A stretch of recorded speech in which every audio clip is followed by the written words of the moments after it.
Amados irmãos em Cristo, abram a Bíblia Sagrada de novo, lá no Evangelho de João, e no mesmo capítulo da abertura do tema desta noite, no capítulo 8. Olha para o teu irmão do teu lado, diga para ele essa noite: Deus vai falar hoje conosco mais uma vez, e no final você entenderá que realmente somos livres. Amém?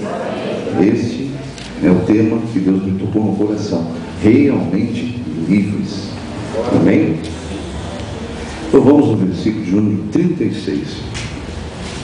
Evangelho de João, capítulo de número 8, e o versículo 36. Evangelho de João, capítulo 8, e o versículo 36. Todos encontraram? Se, pois, o Filho, este Filho não é um filho com letra minúscula, não, é o Filho de Deus, né, amados? A sua Bíblia também está com letra maiúscula, o Filho? Amém. Então você sabe que aqui não é o Filho daqui da terra de ninguém, é o Filho de Deus, né? Jesus Cristo. Então, se, pois, o Filho vos libertar, verdadeiramente sereis livres. Oremos ao Senhor. Santo Deus, aí está mais uma vez lida uma pequena porção da tua palavra, apenas um versículo, o qual o Senhor tocou nesse pequeno servo para que entregasse a tua igreja essa noite. Eu tenho certeza, Senhor, mais uma vez teu Espírito testificará no coração e na mente desse povo, para que todos cresçam na tua graça e no teu conhecimento. Esse é o desejo do Senhor, que todos cheguem ao pleno conhecimento da verdade e sejam salvos, em nome de Jesus. Amém, amados? Graças a Deus. Vamos ver o que está ocorrendo nesse momento. A igreja sabe que Jesus nesse momento está falando, está discursando com quem está ouvindo o seu discurso ali. São pessoas que creram nele, mas nem todos estão dispostos a segui-lo. Ser discípulo é seguir Jesus. Então ali, os que estavam ali creram, mas nem todos estavam dispostos a segui-lo. Aí está uma grande diferença entre crer e decidir-se a seguir. Aquele jovem, daquela passagem do jovem que chega em Jesus e fala assim: o que eu tenho que fazer para ganhar a salvação, para conquistar a salvação? E Jesus fala para ele: você conhece os mandamentos? Ele falou: sim, eu conheço todos, eu já cumpro todos eles. Aí o Senhor Jesus fala para ele: não é só isso que você tem que fazer, não, tem que fazer algo maior, né?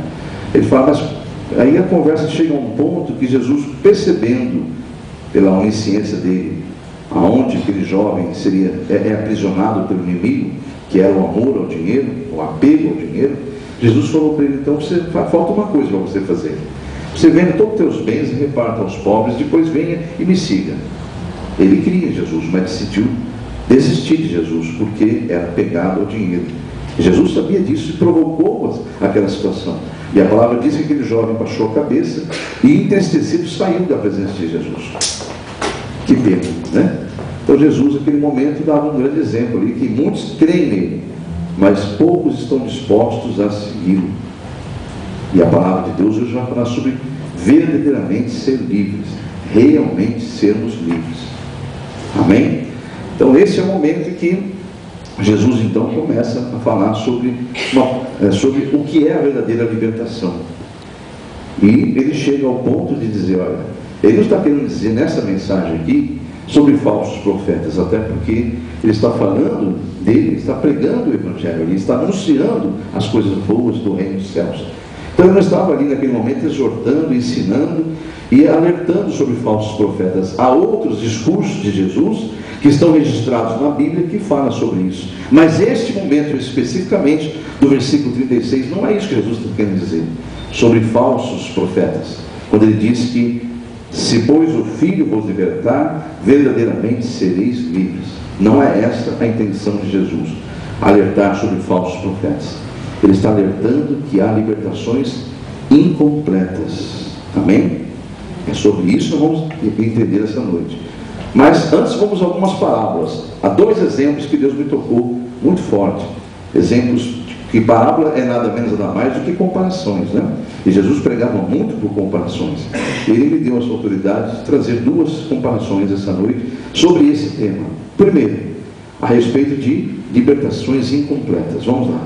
Vamos falar comparando para você entender melhor a situação de um advogado, ou melhor, de um bacharel em direito. Acaso alguém faz uma faculdade de bacharel em direito, faculdade de direito, ao concluir ele pode dizer que é um advogado já? Sim ou não, igreja? Não. Por quê?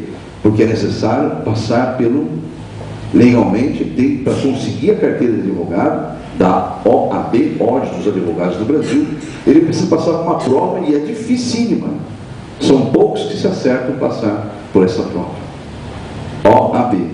Eu ia pesquisar por ordem de Deus, eu acabei, peço perdão para Deus que ele me pediu pesquisar, mas quem sabe Deus me permita, em uma outra situação, ele me pediu, eu confesso que eu esqueci, de pesquisar o número de bacharelados que são lançados ao mercado.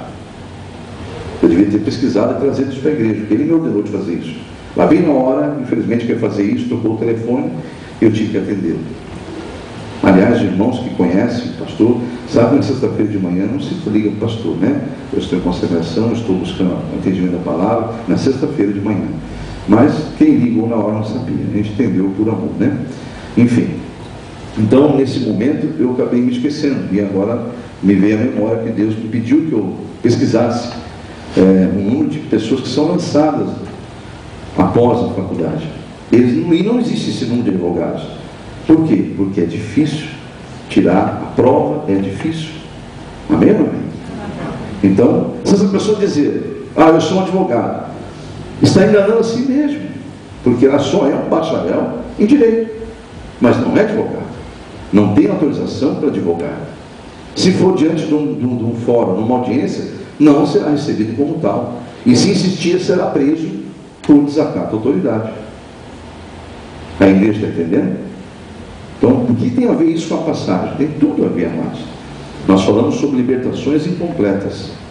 Vamos então ao segundo exemplo, depois eu falo o porquê, o que tem a ver. Vamos então, para a glória de Deus, ao segundo exemplo que Deus me tocou. Se a pessoa vai fazer uma entrevista de emprego, Deus me mostrou isso, amados, e a Deus age assim mesmo. Se você estudar o Evangelho, você vai ver que Jesus, o tempo todo, dava exemplos para que as pessoas entendessem as suas mensagens. E Ele está fazendo a mesma coisa isso essa noite, amém? Então, para que a pessoa vá, e nada melhor do que chegar ao século 21 e trazer comparações do nosso século, para entendermos a mensagem. Amém ou amém? E essa mensagem hoje tem que haver essa comparação, para que entre aqui dentro e seja nossa mente realmente transformada. Então, Jesus falava no meu coração, um outro exemplo, a respeito da algo incompleto. A pessoa está precisando, deseja entrar num determinado trabalho. O sonho dela é trabalhar em determinado serviço. Então ela pode dizer que está empregada em meio do processo de entrevista? Não pode, irmãos. Enquanto, nem depois que passar uma fase, se tiver 3, 4 fases, só depois que passar todas as fases e tiver carteira registrada, ele pode dizer, estou empregado. Que mesmo depois que tudo confirmado, se ele não tiver registrado ainda, ele não está empregado. Precisa da confirmação. Se ele sair na rua e for atropelado, ele não vai ser recebido de hospital nenhum como funcionário daquele lugar. Ou seja, não tem direito nenhum. Está compreendendo, igreja? Então, algo está incompleto também para essa pessoa que deseja passar por uma entrevista e por um processo admissional. Esse é o ponto. Qual é o que tem a ver essas duas mensagens com a mensagem dessas duas parábolas com a mensagem de João 8,36? Tudo a ver. Porque João 8,36, Jesus está dizendo sobre algo incompleto.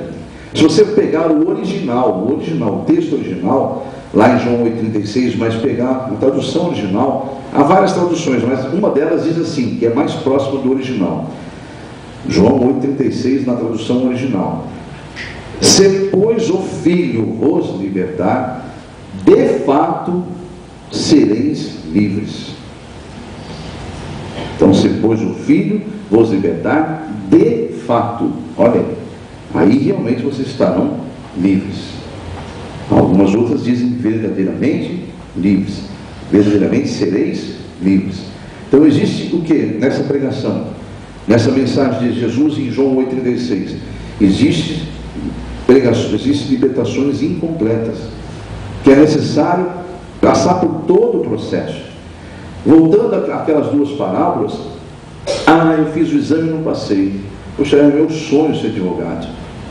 Poxa, eu fiz a entrevista e não fui aprovado. Mas eu queria tanto ser bancário. Existe quantos bancos? Só aquele? Existe um monte. Se prepare melhor e vá para um outro banco.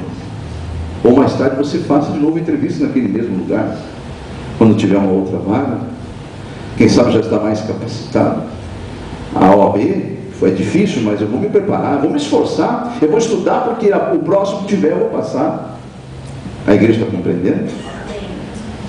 Se a pessoa desistir, vai ficar incompleto, não vai ser advogado nunca, e não vai ser nunca funcionário do lugar que ela queria trabalhar. Então diga para o irmão do seu lado: tudo é pelo esforço, inclusive o reino de Deus. Você crê nisso? Será que é uma palavra apenas lançada pelo pastor aqui para te entusiasmar? Você crê? Não. Vai em Mateus capítulo 11, por favor. Isso é escritura sagrada, amados. É a boca de Deus falando com o seu povo. Jesus mesmo disse, quando ele dava testemunho de João aqui em Mateus 11, e no versículo de número 12, ele então naquele momento estava dando testemunho de João Batista. Ele então diz assim no versículo 12: desde os dias de João Batista até agora, acharam? 11 de Mateus, versículo 12: desde os dias de João Batista até agora, o reino dos céus é tomado por esforço, e os que se esforçam, que se apoderam dele. Aleluia, Jesus. Então não há nada conquistado sem esforço. Jesus até diz em várias passagens: olha, eu sou porta estreita, a porta larga é da perdição. Eu sou estreita, é difícil passar. Muitos tentam passar, mas não conseguem. É o que aconteceu com aquele jovem. Senhor, o que eu faço para conquistar a salvação? Você conhece os mandamentos? Conheço todos, eu citou todos, e eu tenho feito isso desde quando eu conheço por gente. Mas falta uma coisa para você.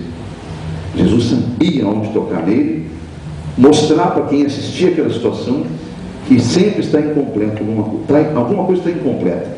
Faltava algo naquele jovem: se libertar do apego ao dinheiro.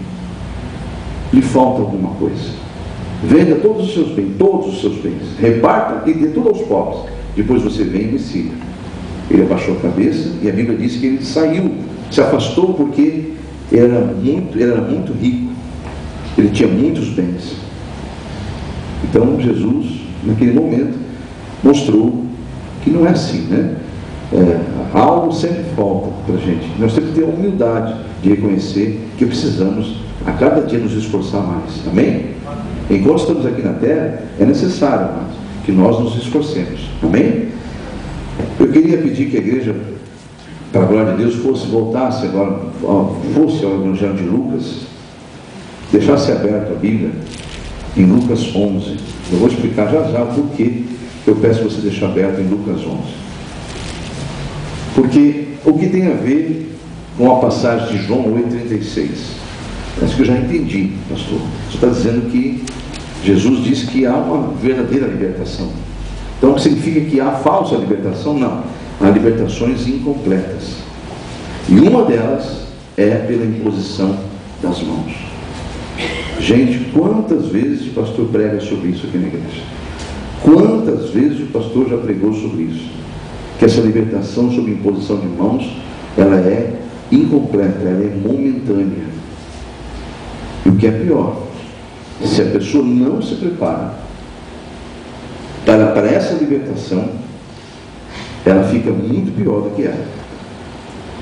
Porque a pessoa, depois de liberta, o inimigo sai e vai encontrar com outros espíritos pior do que ele, que já foram expulsos de outras casas, vão fazer amizade, já são amigos, né? Entre eles, entre aspas, né? Já são bem conhecidos. E aí, o que aconteceu com você? Eu fui expulso de uma casa ali, e o Senhor chegou lá, mandou o espírito dele, acabou, para mim acabou. E agora eu vou ter que enfrentar o nosso chefe. Então tá feio o negócio do meu lado também, tá a mesma coisa. Eles começam. encontra com outro e ficam andando, vagando, desesperados, eu tenho que fazer aquela obra, a minha ordem foi destruir, eu tenho que entrar, vou procurar alguém na família, vou ter que destruir. E aí o que ele faz?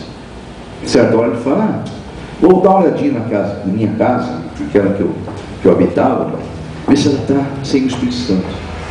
Porque o Espírito Santo deve ter deixado tudo arrumadinho, né? Tudo preparadinho. Se ele não estiver lá, eu entro de novo.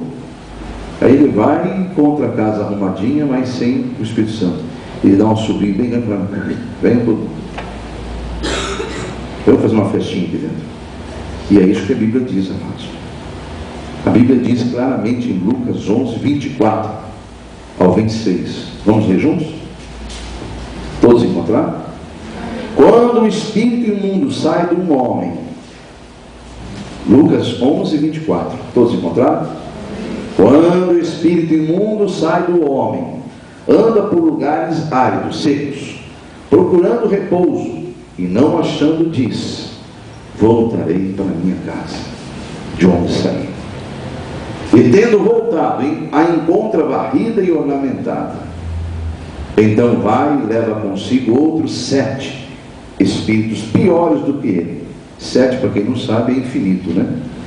Piores do que ele. E entrando ali, habitam, e o último estado daquele homem se torna pior do que o primeiro. Diga-me, né? Eis aí porque o Espírito de Deus está preocupado em ensinar esta igreja quanto à imposição das mãos. Ela é tremenda, é fantástico, isso é bíblico, mas é uma libertação incompleta, amados. Quando o pastor, eu até chamei de Luiz Roberto na abertura, e era Luiz Eduardo, a gente acabou confundindo o nome dele com outro pastor, mas o irmão, ao fazer ali a produção do vídeo, colocou certinho Luiz Eduardo, eu fiquei mais tranquilo. O pastor Luiz Eduardo me ligou, dizendo que lá de Curitiba, dizendo que estava vindo para Londrina naquela semana, que gostaria muito de visitar a igreja. Eu falei, amém, eu vou orar, depois a gente conversa. Aí peguei o telefone dele, fui para a oração, o Espírito Santo falou assim: deixe vir. Eu falei, amém, está tudo bem, então o senhor pode vir. Especialmente que eu quero te mostrar algo, especialmente para você, eu quero te mostrar algo. Eu falei, amém, senhor. E não, durante o culto aqui eu ficava só, o que o senhor quer mostrar? O senhor estava atento à palavra, para ver se o senhor falava alguma coisa a respeito. Mas não, Deus queria mostrar algo, não falar algo para mim. E o que ele mostrou me deixou muito preocupado. Não pense você que eu fiquei triste, eu fiquei preocupado. E aí, hoje é um culto de libertação, amém, irmãos? Amém. Deus me fez então entender que eu preciso orar mais pela igreja. E a igreja precisa aprender mais, ouvir e praticar aquilo. Porque se você não sabe, a palavra Satanás significa acusador, inimigo das almas. E ele diz, segundo as Escrituras, fica o tempo todo, estamos falando de dizer dia e noite, não existe para Deus dia e noite, mas para nós entendermos, a Bíblia diz dia e noite, que é o tempo todo, nos acusando diante de Deus.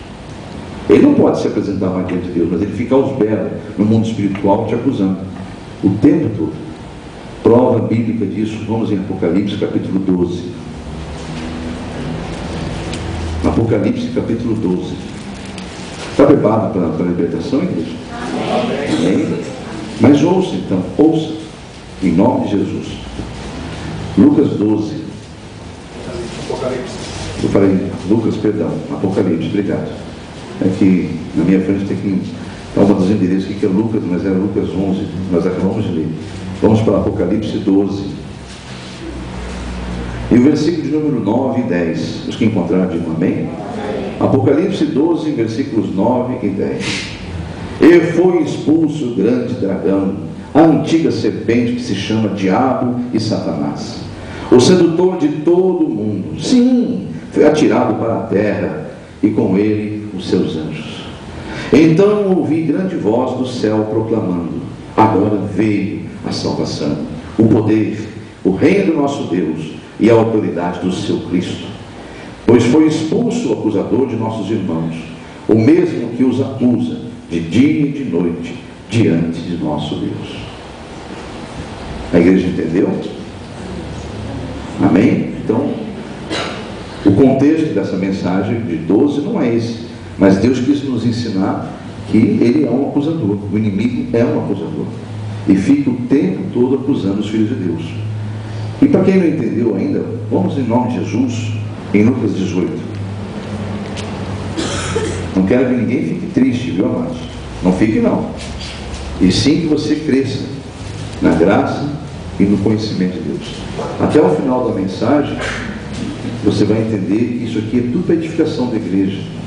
O inimigo quer te ver por baixo, mas Deus te coloca como cabeça e não como cauda. Cristão, você é cabeça e você não é cauda. Amém? Capítulo 18 de Lucas. Por que eu peço que você vá até aí? Por quê?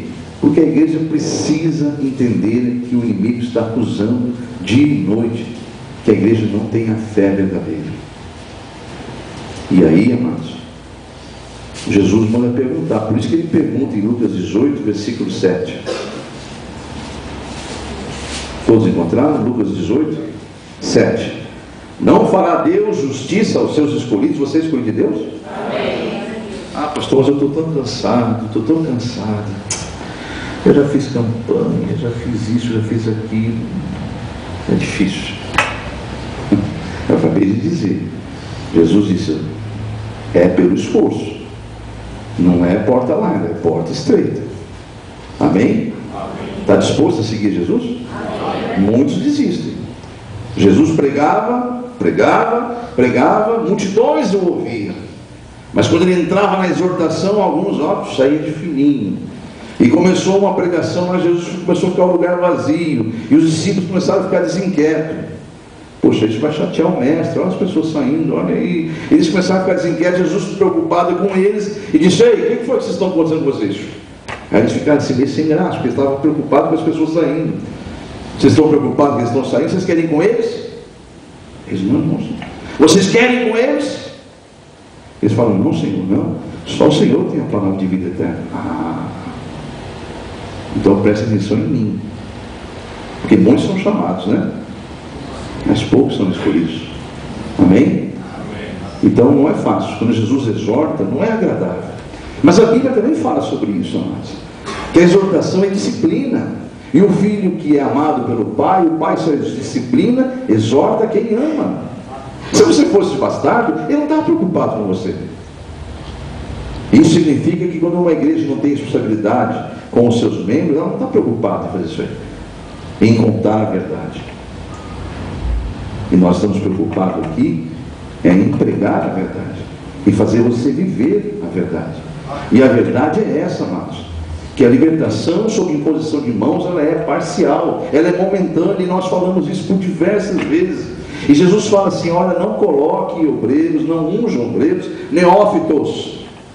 Neófitos é novatos, porque eles não sabem ainda e vão envergonhar a minha obra. Neófitos é novato na fé. Não coloque, não unjam neófitos, porque eles têm que ser preparados e provados. E se não houver nenhuma, nem nada que impeça-os que eles sigam na minha obra. Você crê que isso é verdade, queridos? Pastor, eu preciso ter feito um culto para o preço falar alguma coisa que eu quero falar. Não. Deus mandou falar publicamente. Porque Deus considera todos os seus discípulos. Você é discípulo? Amém. Quantos aqui são discípulos? Todos os discípulos são obreiros da casa de Deus. Porque o que vai acontecer quando alguém que vê você pregar o amor de Jesus, falar de Jesus, da tua fé, a hora que você precisa praticar ela, o inimigo vai dar morde e fala, está vendo? Está vendo? Diz que crê no Senhor. E Jesus então fala essa mensagem aqui, 18:7. Não fará Deus justiça aos seus escolhidos? Você é escolhido? Quantos são escolhidos aqui, meus irmãos? Deixa eu ver. Será que Deus não vai fazer justiça para vocês? Pastor, mas eu canso de pedir, estou pedindo. Insista. Essa passagem de 18 aqui está contando justamente isso. Ele faz uma parábola para explicar que você não pode parar de pedir. Você deve insistir. Fez uma campanha, não teve resposta, faz outra. Porque não é no teu tempo, é no tempo de Deus. E para que você fique em paz consigo mesmo, insista. Essa passagem do juiz iníquo, que a mulher bate na porta dele, bate porque ele julga a causa dela. Ele não está nem aí com a mulher, mas ela está lá batendo. Ele de tanto ela ouvir ela bater, essa parábola Jesus conta, de tanto ela insistir para que ele atendesse a causa dela, ele fala: eu vou julgar a causa dessa mulher. Ele tinha um monte de causa, mas aquela mulher insistia, e falou: vou julgar a causa dela. Então Jesus para a palavra e fala: acaso eu não faria a mesma coisa que essa mulher, que esse juiz fez, sendo ele é iníquo, eu sou justo. É o que ele diz aqui, ó: não fará Deus justiça aos seus escolhidos, que a ele clamam dia e noite, embora pareça demorado em defendê-los. Digo-vos que depressa lhes fará justiça. Contudo, quando vier o Filho do Homem, achará porventura fé na terra? Eis aí a questão. Essa é a dúvida de Jesus. Não para ele não tem dúvida nenhuma. Ele lança essa dúvida ao coração até dos pregadores, que pregam e acham que sua igreja está com a fé. E Jesus falou assim: você precisa orar mais, você precisa falar mais diante do meu altar sobre os meus filhos. É isso que ele quis mostrar. Então, igreja, alguém deve estar pensando assim: poxa vida, estou chateado, hein? O que eu devia fazer? Eu realmente estava sentindo o problema. O que eu devia fazer? Pensa que Deus não vê teu pensamento? O que eu devia fazer? Ou mentir que eu não estou? Está vendo? Porque não é isso que Jesus está falando. Ele está falando de algo muito maior do que isso aí. Igreja, a resposta dessa questão aí, o que eu devia fazer, está na própria palavra. Eu convido você, em nome de Jesus, em João 11, 40. O que é essa passagem de João 11? Jesus andava constantemente na casa de Lázaro. Quantas e quantas vezes Marta, Maria e o próprio Lázaro, enquanto viu, presenciou a glória de Deus sobre as mensagens de Jesus, sobre as ações de Jesus, não é? Quantas vezes Jesus deve ter se sentado com eles à mesa, porque todos que conhecem as Escrituras sabem que Lázaro era um amigo pessoal de Jesus, do homem Jesus, amigo íntimo de Jesus Cristo, homem. E quando ele morre, foi dado o exemplo aqui na pregação passada, ele é chamado, ele faz questão de esperar 4 dias, porque até então, até aquela época, havia acontecido casos de pessoa ressuscitar com 3 dias, que não era sepultado na cova, eram feitos sepulcros, e muitas pessoas tinham ressuscitado até, com 3 dias, 2 dias, ou no mesmo dia. Então a ciência até aquela época tinha o conhecimento que poderia acontecer alguma coisa com o corpo, então eles ficavam meio de prontidão ali, meio velando, né? Jesus então esperou 4 dias, porque nunca havia nenhum caso de ressurreição em 4 dias. E hoje também a ciência não espera mais 3 dias, mas ela faz o teste, ela faz o exame biópsia. É isso, né? Autópsia. Biópsia é outra coisa, é o exame faz autópsia no corpo, para ter certeza que morreu todos os órgãos vitais. Sabia que é para isso? Para ter certeza que morreu todos os órgãos vitais, o que dá vida ao corpo. Aí envolve o coração, o cérebro, etc. Né? Então, todos os órgãos vitais morreram, não há morrer. Então, o atestado de óbito está aqui. Então, hoje não precisa esperar mais, mas naquele tempo não tinha. A ciência não tinha esse conhecimento, então Jesus propositalmente espera 4 dias. E ele estava a menos de 2 dias de viagem dali, estava perto dali, não estaria tão longe assim. Tanto é que elas foram, era 1 dia e pouquinho eles estavam dali. Foi lá, basta ele ter ido lá. Se eu não me engano, não era nem 1 dia de viagem, não era. Eu tenho que estudar mais sobre isso, não importa. Eu sei que não demoraria 4 dias, ele esperou 4 dias para voltar. E aí o que acontece? Quando ele chega, a Marta já diz, uma delas fala, João 11. Quando ele manda tirar a pedra, você viu a mensagem aqui também, o próprio pastor Luiz Eduardo colocou essa mensagem, né, da ação e reação. Só que aqui hoje tem outro contexto, é você ver a falta de fé daquela mulher. E aquela hora, no mundo espiritual, ela estava sendo acusada. Por quê? Porque ela perdeu uma grande oportunidade de ficar quieta, de dar um ensinamento. Se o mestre está falando, tira a pedra. Ela perdeu uma grande oportunidade de mostrar que cresceu. O mestre está falando, tira a pedra. Tire rápido, gente. O mestre está dizendo para tirar a pedra, tire correndo. Ela vai e fala: Jesus, Senhor, para com isso, não tira não, Senhor, tira não. Então a igreja tem que aprender que nesse momento Jesus exorta ela com amor. Versículo de número 39. Então ordenou Jesus: tirai a pedra. Disse-lhe Marta, para quem não sabe o que ele está falando, do sepulcro, né? Tirar a pedra do sepulcro, onde estava o irmão morto, né? Lázaro. Disse-lhe Marta, do irmão morto, a irmã do irmão morto, né? Do morto: Senhor, já cheira mal, porque já é de 4 dias. Respondeu-lhe Jesus: não te disse eu, se creres verás a glória de Deus? Só aí então tirar a pedra e você sabe o resultado dessa mensagem. Então Deus me falou a resposta dessa pergunta: o que eu devia fazer? Eu não estou entendendo, o pastor está me exortando, talvez porque eu fui lá na frente. O que eu devia fazer? Veja o que está acontecendo aqui. Deus está te exortando com amor, assim como exortou Marta. Marta, eu te disse, se você crer, você vai ver a glória de Deus. Outra situação em que a resposta está na Bíblia do que eu devia fazer então. Salmo 37. O que eu devia fazer, pastor? Eu não sei, agora estou confusa.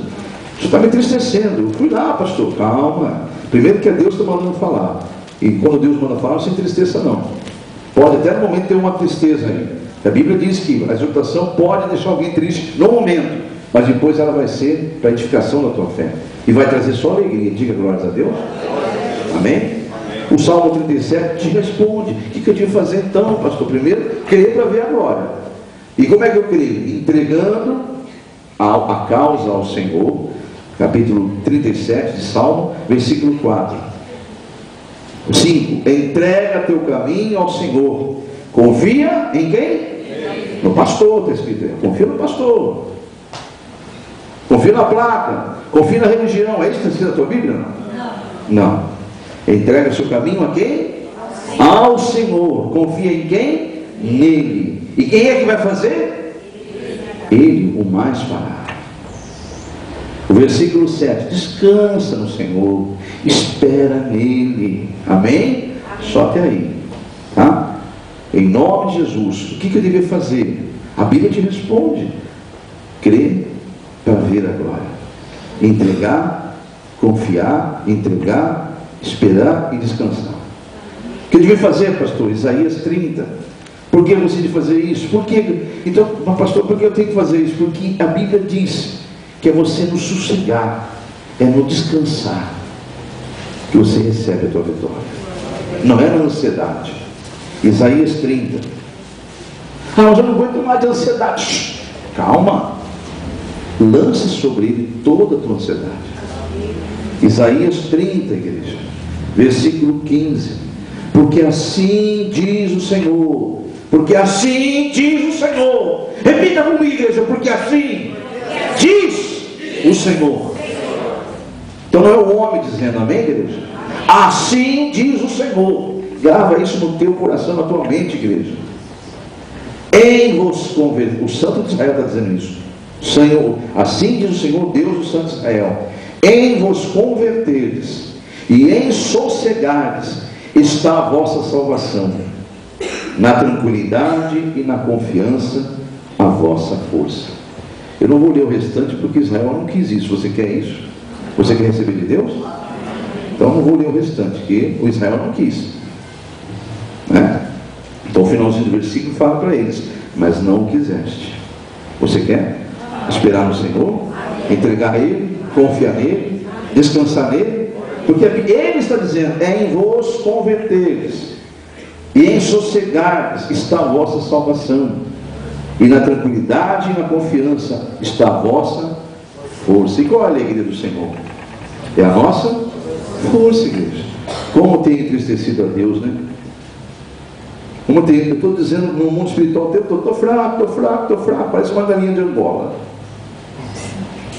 Igreja de Jesus Cristo. Diga o fraco, eu sou forte. Diga o fraco, eu sou forte. Diga o fraco. Isso é hipocrisia. Hipocrisia é o que você está falando agora. Hipocrisia é o diabo lançando seta no teu coração, na tua mente, e você aceitando. E dizendo que você segue a Jesus. Isso é hipocrisia. Porque Deus está dizendo a você dizer que você é forte, mesmo sendo fraco. Diga, eu sou forte. Amém, igreja? É libertação esse culto? Não? Amém, Jesus.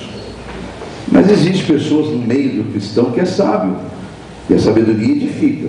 A tolice destrói. E qual que é o início da sabedoria? O temor a Deus. O respeito. Amém? O que é tolice? Não crer em Deus. Duvidar de Deus. Então, igreja, alguns sabiamente sabem o que fazer nessa hora. Nesse exato momento que acontece isso. Sabe? Peraí. Eu estou no ministério que é a palavra do conhecimento. Peraí. Deus colocou meus pés. Opa. Existe. Calma, irmãos. Não se preocupe que Deus vai falar ao teu coração. Porque Deus não está aqui dando de dedo em ninguém, não. Ele está usando esse ministério para fazer você crescer. Desejo de Deus que você cresça. Amém? Entenda uma coisa. Existem muitos que são neófitos, novatos. Não pode exigir que um bebê coma comida forte. Né? Ninguém pode exigir que uma criança se alimente com comida da Bahia, né? Cheia de pimenta, né? Arretada lá. Mas você pode fazer um adulto comer e botar na mesa para ele se servir. Deus está dando alimento nesse lugar sólido. Mas existem os que precisam tomar leite. Então esses, Deus compreende que os neófitos, os novatos, não têm esse discernimento. Mas obreiros, e a palavra diz claramente aqui. E Deus me mostrava que alguns sabiamente, Ele não mostrava quem, mas Ele me permitiu, até depois, me dar um testemunho. Na terça-feira alguém deu testemunho e disse, olha, eu tive até vontade de ir, mas não fui. Não vou falar quem é, porque não convém, né? Mas eu fiz uma oração e fui curado. A pessoa está aqui dentro. A pessoa falou, eu tive até vontade de ir, mas na hora usou a palavra vergonha, mas sem saber, não foi vergonha, foi sabedoria.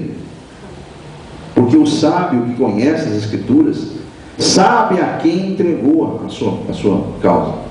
Então este que está sendo alimentado num ministério como esse, e que é obreiro ou obreira da casa do Senhor, sabiamente deve entender o seguinte: olha, quando acontece uma situação dessa eu vou ajudar, mas também estou precisando, então eu vou fazer que nem aquele sábio que teve vergonha, mas ele pensa que é vergonha, na verdade foi sabedoria. Ele deu testemunho aqui na terça-feira dizendo que foi curado. O que é a sabedoria?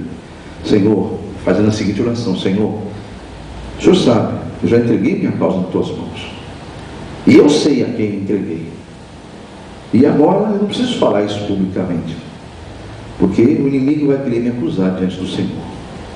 Então eu não vou fazer, eu vou tomar posse da minha bênção. E se o Senhor quer me curar agora, eu serei curado. Eu vou ajudar a obra porque eu sou obreiro. Amém, não? Amém. A igreja entendeu? Amém. Essa é a oração de sabedoria, para a glória de Deus.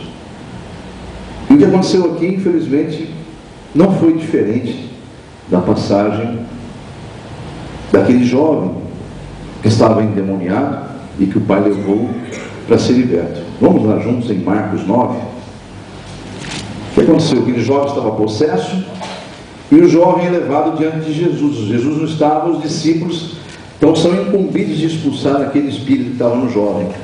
E aquele espírito se batia, lançava ele no fogo, na água. E Jesus então chega junto com alguns discípulos que estavam com ele, vem chegando, está um tumulto no acampamento dos discípulos. Ele vê aquele tumulto. O que está acontecendo aí? Aí um homem já fala: Senhor, eu trouxe meu filho para que seus discípulos expulsassem o que está nele. Ele tem um espírito imundo nele, e esse espírito lança ele no fogo, lança ele na água, quer matar ele de qualquer jeito. E eu não sei o que fazer mais. E como eu sabia que aquele lugar que vocês ficavam, eu trouxe meu filho. O senhor não estava, eu deixei para os seus discípulos, mas eu não estou conseguindo. Não, é a luta deles. Meu filho continua endemoniado. Jesus olha para os discípulos e fala: ei, geração, até quando hei de ficar convosco? Ei, homens de pequena fé, olha o menino aqui, qual é o problema dele? Aí o homem de novo: acontece isso. Aí Jesus, na onisciência dele, sabe que o problema não está no menino, está no pai. E fala, desde quando que ele tem assim? Jesus provoca uma situação. E aquele pai responde, desde quando ele é pequeno. Desde quando? Desde quando. Aí o homem percebe, porque ali é o Espírito de Deus falando com ele. Ele percebe a resposta toda que ele acabou de dizer para Jesus. Desde pequeno que ele não tem problema. Então o problema está em mim, não está no menino. Aí ele abaixa a cabeça e falou assim, perdoa a minha falta de fé. Só que antes de acontecer isso, acontece exatamente como aconteceu aqui. Sem saber, nós fizemos a mesma coisa. E Deus permitiu, viu, amados? Um homem de Deus que esteve aqui. Deus usou ele. Assim, quando eu tinha aquele ônibus, eu não entendia, eu falava, Senhor, eu estou tendo um prejuízo com ônibus, nem louco. O ônibus, quando quebrava, era 2, 3 mil de conserto, mas que me quebrou financeiramente. E eu andava aqui no ônibus, buscava, porque nós vinha com 40, 50 pessoas. E o ministério malemar sobrevivia, malemar, enquanto estava tendo dinheiro dos meus acertos, de meus cargos anteriores, eu fui aplicando, chegou a hora que acabou. E aí? Eu não consegui mais, falei, Senhor, e agora? Aí o Senhor mandou um profeta vir, no caminho do caminho, assim, um dia eu estava assim, cabeça baixa, falei, vem cá, filho. Deus fala a você, venda aquele ônibus. Mas venda aquele ônibus. Ora para Deus dar condições do povo ir para a igreja. Mas esses anos todos, foi em vão? Não, não foi em vão. Foi instrumento de Deus nas tuas mãos. Aquele ônibus passava na porta e dizia, se aquelas pessoas diziam assim, eu não tenho condições de servir o Senhor, olha, eu não tenho condições, não existe igreja perto da minha casa, o lugar que eu quero, que eu me adaptei é longe, então você vai na porta e buscou. Quantos que eu buzinava e só via uma mãozinha aparecendo assim, Quantos irmãos? Não foram poucos, não. Eu buscava na porta, tinha alguns pontos estratégicos, mas tinha outros que eu buscava na porta. E muitas vezes só via a mãozinha assim, a pessoa nem aparecia, fazia assim. Aí depois que eu fui entender os mistérios de Deus, o Senhor falava assim, é instrumento do meu julgamento naquele dia. Naquele dia do processo do julgamento, eu vou apresentar isso. Quando a pessoa dizia, eu não tive condições de servir o Senhor, como? Como é que é? Abra o livro da vida aqui, mostra na tela da vida que é. Aí você vai ver a vida como se fosse um filme, as oportunidades que Deus te deu, as chances, tudo que Ele fez, os cultos que Ele falou. Entendeu, igreja? Instrumento de julgamento. Então, aquele homem foi um instrumento do Senhor aquele dia. Deus trouxe ele para ser instrumento. Mas não para julgar, mas sim para prová-lo. E a prova, infelizmente, vai ter que fazer de novo. Tirar a nota vermelha, muitas pessoas. Eu fui curado na hora, senti que foi embora. A libertação é momentânea. Você que tem que tomar posse e aprender a expulsar o mal no nome de Jesus. Você tem que dizer isso aqui, peraí, o poder está em mim. Jesus morreu naquela cruz, não foi para dar poder para meia dúzia de pastores, não. Ou 100 ou 200 no mundo, 300 ou 500, ou 1.000 homens, 2.000, 10.000 homens. Esse poder está para todo aquele que crê. Mas você crê? Amém.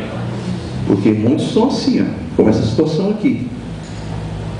Se o senhor pode alguma coisa, faça. Já aconteceu aqui. Antes do pai reconhecer que o problema estava nele e não no filho, ele chega a dizer esse absurdo para Jesus. Vamos lá? Marcos 9, e no versículo de número 22. Ele está continuando falando ainda, né? Veja o 21. Vamos ao 20. E trouxeram-lhe, ou seja, trouxeram o menino. Quando ele viu a Jesus, o Espírito imediatamente o agitou com violência. É o Marcos 9, 20. O agitou com violência e, caindo ele por terra, revolvia-se espumando. Perguntou Jesus ao pai do menino, há quanto tempo isto vem acontecendo? E o pai responde, desde a infância. E aí continua o pai. E muitas vezes, esse espírito tem lançado ele no fogo, na água, para o matar. Mas se tu podes alguma coisa, tente compaixão de nós e nos ajude. Jesus, aconteceu aquele dia exatamente isso. Nós mostramos no mundo espiritual que somos exatamente como esse pai aqui. Se o senhor pode alguma coisa, você vai fazer agora. Meu Deus. Jesus olha para aquele menino e fala assim, se podes. Versículo 23. Jesus responde, se podes. Tudo é possível ao que crê. Diga, tudo é possível se eu crer. Amém? E crer, amados, não basta crer, basta seguir, continuar buscando, buscar se esforçar para continuar crescendo. Amém?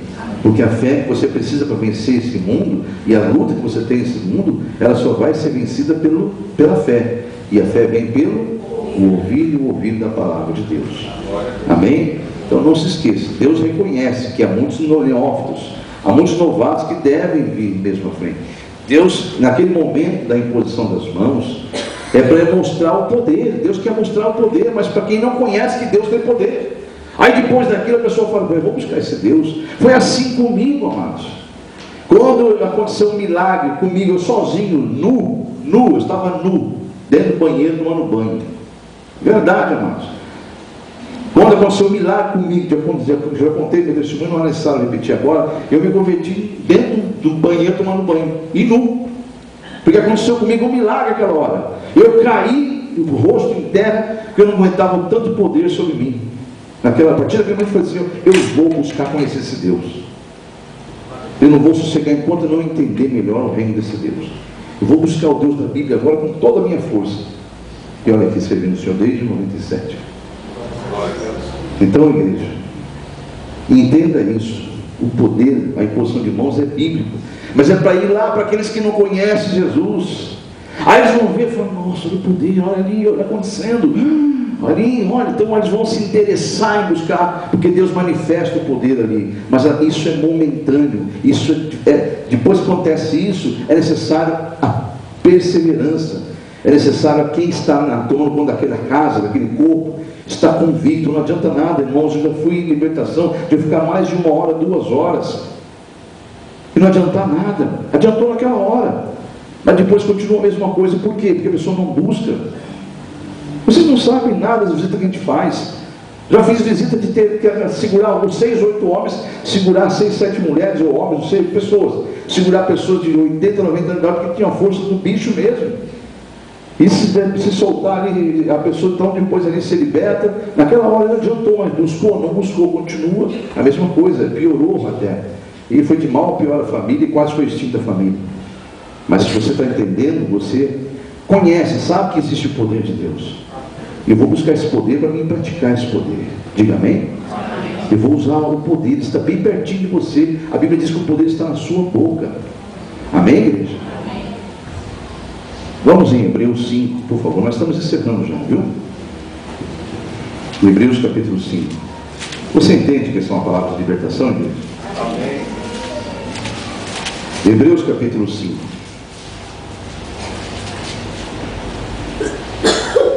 Não sei se vai ter alguém levantando e saindo, porque o levantar e sair hoje ninguém tem coragem de fazer isso, mas muitos deixam de vir por causa disso. Começam a escolher cultos porque não querem ouvir a exortação. Mas eu não posso fazer nada. O ministério que Deus me deu é esse: pregar o Evangelho. Amém? Amém. Hebreus capítulo 5. A Bíblia fala exatamente sobre neófitos, que são bebês na fé, que precisam de leitinho, mas a Bíblia fala também que há adultos na fé, que esses têm que comer alimento sólido. Porque o leitinho é gostoso, mas ele não sustenta mais. Ver o poder acontecer é maravilhoso. Nossa, cansei de ir para o monte, ver foguinho. Lá deixa eu falar, até quando você vai ficar chorando por ver foguinho? Você acredita, mas eu via fogo no meio da mata, eu vi fogo no meio da mão, fogo descer do céu. Só que se eu falar no meu coração, até quando você vai ficar chorando no meio de uma mata, vendo um foguinho descer do céu? Eu quero esse fogo dentro do teu coração, homem. Eu quero esse fogo saindo da tua boca quando você pregar. Aleluia, Jesus. Amém? Então, pastor, eu já vi que tem poder, vai buscar, vai crescer. Amém? Hebreus 5, versículo 11 a seguir. A esse respeito temos muitas coisas que dizer, e difíceis de explicar, porquanto vos tendes tornados tardios em ouvir. Pois com efeito, quando já devieis ser mestres, atendendo o tempo decorrido, tendes novamente necessidade de alguém que vos ensine de novo Quais são os princípios elementares dos oráculos de Deus? Assim vos tornardes como necessitados de leite, e não de alimento sólido. Ora, todo aquele que se alimenta de leite é inexperiente na palavra da justiça, porque é criança. Mas o alimento sólido é para adultos, para aqueles que pela prática têm as suas faculdades exercitadas para discernir não somente o bem, mas também o mal. A igreja compreendeu essa palavra? Precisa ler mais, não? Acho que a igreja entendeu, né? Que o Senhor está falando sobre o progresso na fé, sobre quem já sabe que é um adulto, que já teve experiências com Deus, chega de tomar leitinho, vai para o alimento sólido. Amém, igreja? Para finalizar, Romanos, capítulo de número 12. Você entregou o teu caminho ao Senhor, amados? Você entregou a tua causa ao Senhor? Você confia nele? Por isso que você entregou, né? Ou entregou assim, mais ou menos, confiando ou desconfiando? Se você entregou porque confia, espera nele. Confia nele, e o mais ele fará. Espera nele, descansa nele. Romanos, capítulo de número 12. Para nós finalizarmos, aqui vai o ensinamento final da noite. Versículos de número 11 a seguir. 11 e 12. Romanos 11 e 12. Diz assim a palavra: no zelo não sejais remissos, sede fervorosos de espírito, servindo ao Senhor. Regozijai-vos na esperança, sede pacientes na tribulação, na oração perseverantes. Amém, amados? Lá no versículo 2: e não vos conformeis com este século, mas transformai-vos pela renovação da vossa mente, né? Para que experimenteis qual seja a boa, agradável e perfeita vontade de Deus. Pastor, me perdoa, mas eu estou muito nervoso, estava ansioso. Senhor, desculpe, não venha me pedir desculpa de nada, mas você não tem nada para desculpar comigo. Muito pelo contrário. Deus quis me mostrar para mim ter compaixão, orar. Eu orei. Deus sabe como eu orei para a igreja, principalmente pelo corpo de obreiros. Mas agora, amados, no nome de Jesus, veio uma palavra para a edificação da sua fé. Você deve tomar posse dessa palavra. Você não é mais neófito. Se você for, não se preocupe, pode tomar leitinho à vontade. Pode vir quantas vezes você quiser receber imposição de mãos, não se preocupe. Amém? Mas não se esqueça que isso não é libertação completa. Ela é momentânea, ela é incompleta. Porque a palavra diz que, de fato, sereis livres, se pois o Filho vos libertar. Nós lemos no início desse culto, João 8,36. Se pois o Filho, a palavra, Jesus, o Verbo, vos libertar, verdadeiramente sereis livres. Mas o Senhor me perdoa, o Senhor estava ansioso, o Senhor vai compreender, eu compreendo tudo isso, irmãos. Mas o que você deve é você compreender que se você está ansioso, algo está te incomodando, você deve lançar em oração, em campanha e se libertar da ansiedade. Por quê? 1 Pedro capítulo 5, eu peço que você coloque-se em pé. 1 Pedro capítulo 5.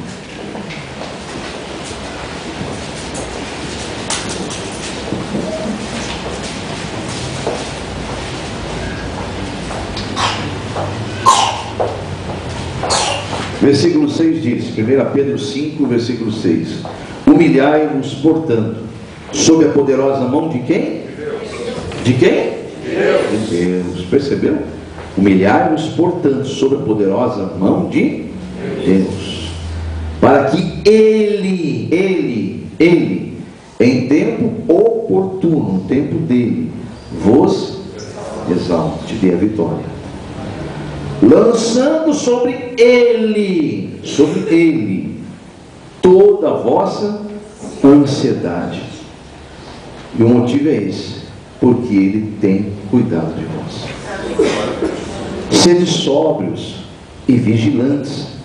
O diabo, versículo 8, O vosso adversário anda em derredor, como um leão que ruge, procurando alguém para devorar. Resista-lhe firmes na fé, certos de que sofrimentos iguais aos vossos estão se cumprindo em toda a vossa irmandade, espalhada pelo mundo. Ora, o Deus de toda graça, que em Cristo vos chamou à sua eterna glória, depois de terdes sofrido por um pouco, Ele mesmo vos há de aperfeiçoar, firmar, fortificar e fundamentar. A Ele seja o domínio pelos séculos dos séculos. Amém. Aplausos, Senhor Jesus. Aleluia. Se pois o Filho vos libertar, de fato sereis livres. Então o tema desta noite é realmente livres. Amém. Senhor, eis aqui teus filhos que ouviram a mensagem do teu Espírito Santo. Deus, o maior sonho do Senhor, o maior desejo do teu coração, eu usei a palavra sonho porque o Senhor não sonha, o Senhor aplica, mas o Senhor deseja, e deseja uma visão nossa é sonho, e o Senhor deseja que todos os seus filhos cresçam na graça e no conhecimento do Senhor, e cheguem à plenitude do seu amor, para que sejam salvos. Então que venha, Senhor, esse crescimento, pois existe uma diferença, Senhor. Eu não quero ver mais essa divisão na igreja. Existe uma diferença entre aquele que crê e aquele que ainda duvida. Os que estão aplicando conhecimento estão cada dia mais crescendo na graça, no conhecimento e na vida abundante do Senhor. Mas aqueles que ainda duvidam, tropeçam, caem, se ralam, se machucam, caem, tropeçam, caem, se machucam. Até quando, Senhor? Deus, eu peço em nome de Jesus que eles passam a tomar posse de verdade da palavra e possam aprender a determinar, Senhor. E se ainda há em nosso meio neófitos, eu sei que no tempo devido eles crescerão, mas que eles não sejam imitadores dos que já são velhos na fé, que tomam leite, e sim sejam imitadores de Cristo, teu Filho, para a tua glória, Senhor. É o que eu peço para os neófitos e para aqueles que já cresceram, mas ainda insistem em tomar leite, que venham essa noite a libertação desse mal, desse espírito imundo que se aproxima deles e os engana, dizendo que eles não podem, que não vão receber a vitória. Senhor, está aí a palavra do Senhor lançada. Eu sei que ela é a semente, e essa terra que foi plantada, essa palavra é boa, Senhor, pois é a tua igreja. E eu sei que no tempo devido, Senhor, o Senhor rega com sua unção, então, Pai, para que no tempo devido ela dê os frutos dessa semente lançada essa noite. E é o que eu profetizo em o nome de Jesus. Que venha a libertação para o teu povo, para a glória e honra do teu nome. Coloque-se então em pé os que vão iniciar essa noite a campanha da libertação. E Deus quer que você apresente a sua causa. Você deve estar com a folha na mão, mesmo que não tenha preenchido ela ainda. No nome de Jesus você vai falar, vai expor em oração os motivos pelo qual você vai iniciar essa campanha. Você agora aproveita que o pastor vai estar falando no microfone, vai estar fazendo a oração dele, e você vai fazer a sua oração, expondo exatamente os motivos pelo qual você começa agora essa campanha no nome de Jesus. Senhor, eis aí teus filhos que iniciam essa noite uma campanha de libertação. Deus, o Senhor conhece o coração de cada um que pegou esta folha. O Senhor sabe quem está do outro lado, via internet, e que está também iniciando uma campanha, Senhor. Eu peço em nome de Jesus, para a tua glória, que fique registrado a súplica, a oração, a petição que eles estão fazendo nesse momento, que o mundo espiritual reconheça. Por isso que eu peço em nome de Jesus sabedoria aos teus filhos, para que eles declarem publicamente nessa oração, com os próprios lábios, nem que for baixinho ali, mas que o inimigo saiba agora a quem, o que está sendo entregue em tuas mãos, porque esses confiam no Senhor, em o nome de Jesus, para a tua glória e para a tua honra, que o mundo espiritual reconheça que esta causa que está sendo apresentada agora está nas tuas mãos, Senhor, nas mãos do Todo-Poderoso, o nosso Deus e único, o grande eu sou, para a glória e honra do nome de Jesus. Você que está em oração deve ter dado tempo de você apresentar a sua causa, E você terá a oportunidade de relatar depois, por escrito, detalhando a ela. Agora faça a oração com todos os seus irmãos da seguinte forma: diga: Senhor, eu já fiz a minha oração, já apresentei os motivos dessa causa. Por isso, Senhor, no nome de Jesus, coletivamente eu declaro, junto com os meus irmãos, eu declaro publicamente que eu confio no Senhor e já tomo posse da minha vitória, porque eu conheço o Deus que eu sirvo.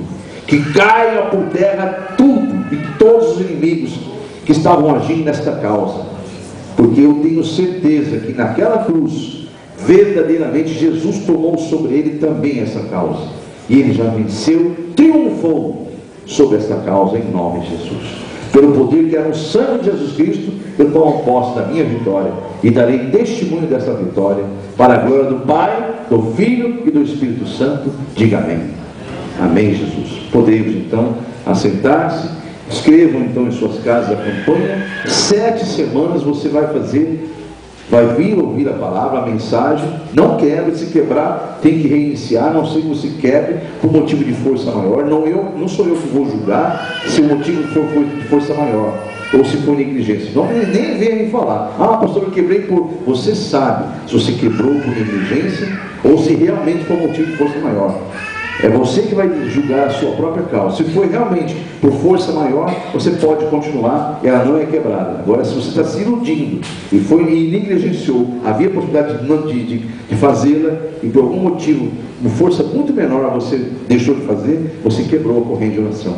Deve iniciá-la de novo, pela fé, em nome de Jesus. Então agora eu peço que você que está do 2º ao 7º dia se coloque em pé, ou você que está na internet, que vai estar agora, já está em meio da campanha, também ore conosco da seguinte maneira: diga: Senhor Deus, no primeiro dia eu iniciei a minha campanha, o Senhor já sabe qual é a causa que eu entreguei em tuas mãos, e desde aquele dia eu já declarei publicamente na oração que eu já era vencedor, e eu declaro agora, para a tua glória, em o nome de Jesus, que eu continuo convicto da minha vitória, e eu darei testemunho, porque já caiu por terra desde aquele dia toda a obra do inimigo, em o nome de Jesus. Diga amém? Glórias a Deus. Então, para a glória de Jesus, tome posse. Eu oro e declaro em nome de Jesus, Senhor, confirma mesmo as tuas bênçãos e tuas virtudes sobre essas campanhas. Envergonha mesmo, Senhor, humilha de novo, Senhor, as trevas, assim como o Senhor humilhou quando o Senhor triunfou naquela cruz ao ressuscitar Jesus. Para a glória do teu nome, Jesus, eu declaro a vitória de todas essas campanhas, e o teu nome seja glorificado para todos sempre. Amém. Amém? Podeis então vos assentar, e os que terminaram, guardem essa campanha e coloquem no vaso de oração.